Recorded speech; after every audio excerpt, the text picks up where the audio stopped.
here on the porch where I spent lots of time with my mother. We would sit here and enjoy each other's company in the summer when we would come up to be together. And it's a beautiful porch, beautiful view, lovely time. Mother would sit out here with me and enjoy our time together. She memories of a super mother. She would say things like, "Penny for your thoughts, honey." And I would always say to her, "Mother, never ask any male who has any testosterone flowing through his system a penny for his thoughts. You'll be very disillusioned if they're actually honest with you."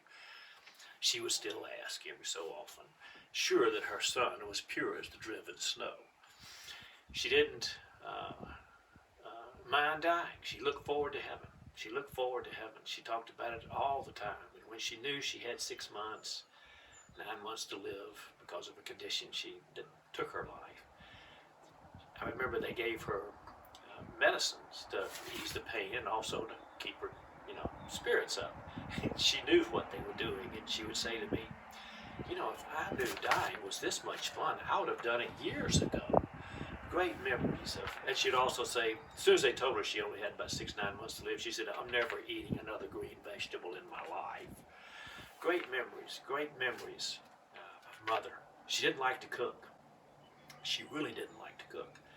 So the first time when I got married, my wife, I had a mother-in-law who really did like to cook, and so the wife grew up in a home where there was, fancy food. And so first time I had spaghetti, it had mushrooms in it and all kinds of elaborate spices and sauces, and I tasted it, I said, "This doesn't taste right. This doesn't taste right." So we went through this 1 or 2 times, several iterations of trying to get the spaghetti right, and so finally she went to mother and said, "He doesn't like my spaghetti. How exactly do you make spaghetti?" And she said, "Heat up some noodles. Take a can of Chef Boyardee, heat it up and dump it on top of them, and he'll love it."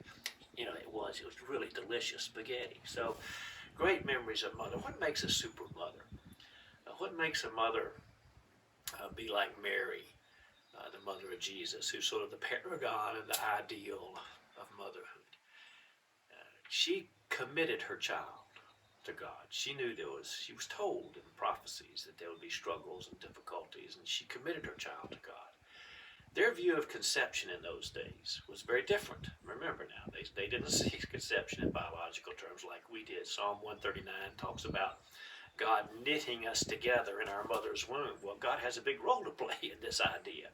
And they believed, in their worldview of the day, that God actually knit together and built the embryo and inserted it in the mother's womb. And this gave an interesting take on being a mother. You're just sort of a steward of what God had done. That God was the one who was responsible for that child. He began it and shaped it and determined who it would be. It's obviously not the way we see things these days, but there's a truth that allows, that I think transfers to our day. To be a super mother, you commit your child to God. The child, I'm just a steward of this child entrusted to me. And it helps you to keep from being a helicopter parent. I've got to make sure everything, I've got to hover over everything, I've got to make sure, I've got to run their life, I'm in charge of everything here. And it makes it a little easier when the child fails or hits problems or has setbacks or is disappointed or hits a bump in the road of some sort. No, this is God's child. He'll mold and shape and deal with this. I don't have to solve this problem. I can trust God for this. And with those tough times when you feel like, mothers had this interesting habit of tendency to think when a child has a hard time or fails in some way, in the child's eyes or the society's eyes, that it's mother's fault. If I just raised him or her better, and parents, fathers do it, but not nearly as much as mothers. If I just raised them better or been a better parent or provided more opportunities, this is all my fault. No. This is God's child. I don't have to have those haunted by those feelings. I've entrusted my child to God, and I can trust that God, who knit this child together and began this child, designed this child, and to whom this child will return, I can entrust this child. It makes, I believe, much more like a super mother, like the mother I enjoyed on this porch. Jesus loves me, this I know, for the Bible tells me so. little ones to him belong. They are weak, but he is strong. Yes, Jesus loves me.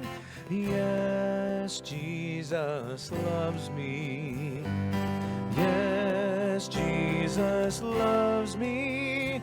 The Bible tells me so.